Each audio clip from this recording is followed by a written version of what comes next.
Hi friends, ഇന്ന് രാത്രിയിലത്തെ അത്താഴത്തിന് നമ്മൾ ഉണ്ടാക്കിയിരിക്കുന്നത് പനീർ മസാലയും ചപ്പാത്തിയുമാണ്.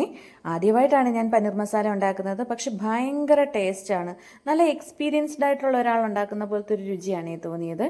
ഒരു യൂട്യൂബ് നോക്കി ഇങ്ങോട്ടേക്ക് ഉണ്ടാക്കി എൻ്റെ യൂട്യൂബിൽ ഇടാനായിട്ടുള്ളൊരു തന്ത്രപ്പാടിലാണ് ഞാൻ. ഏതായാലും പനീർ മസാല ശരിയായിട്ടുണ്ട്. ഇവിടെ എന്തുണ്ടാക്കിയാലും അച്ഛനും അമ്മയും കഴിക്കുമോ എന്നുള്ളൊരു ഡൗട്ട് ഉണ്ടായിരിക്കും എപ്പോഴും. പക്ഷേ അവരൊക്കെ കഴിച്ചു എന്നുള്ളതാണ് എന്നെ അത്ഭുതപ്പെടുത്തിയത്.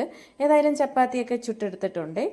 എൻ്റെ ഫുഡ് ഇൻസ്പെക്ടർ ഇപ്പോൾ വരും ഇവിടെ എല്ലാം ഒന്ന് പരിശോധന നടത്താനായിട്ട്. പുള്ളി വലിയ കാര്യമായിട്ട് ഹാളിൽ വലിയ തന്ത്രപ്പാടിലെല്ലാം നിർത്തിക്കൊണ്ടിരിക്കുവാണേ. ഇതാണ്ട് ഇവിടെ വന്നിട്ടുണ്ട്. എല്ലാം ഒന്ന് നോക്കി കുറച്ച് നേരം ഇവിടെ നിൽപ്പുണ്ട്. അത് കഴിഞ്ഞിട്ട് ഇവിടെ നിന്ന് ഇറങ്ങി ഹാളിലേക്ക് തന്നെ പോകും. ഇവിടുന്ന് കുറേ പാത്രമൊക്കെ പിറക്കി ഹാളിൽ കൊണ്ടുപോയി ഇട്ടിട്ടുണ്ട്. ഇതെല്ലാം കഴിഞ്ഞ് കഴിഞ്ഞിട്ട് എനിക്ക് വമ്പൻ പണി അവിടെ തന്നിട്ടുണ്ട്. ഏതായാലും പനീർ മസാലയും ചപ്പാത്തിയും റെഡിയായിട്ടുണ്ട്. അച്ഛനെയും അമ്മയൊക്കെ കഴിക്കാനായിട്ട് വിളിച്ചു. അച്ഛൻ കഴിക്കുന്നുണ്ട്. അത് കാണുമ്പോൾ തന്നെ നമുക്കൊരു സംതൃപ്തി തോന്നും. ഏതായാലും സൂപ്പർ സാധനമാണ്. അപ്പോൾ പനീർ മസാല ഉണ്ടാക്കുന്ന റെസിപ്പി ഞാൻ ഉടനെ തന്നെ ഇടുന്നതായിരിക്കും. ഓക്കെ.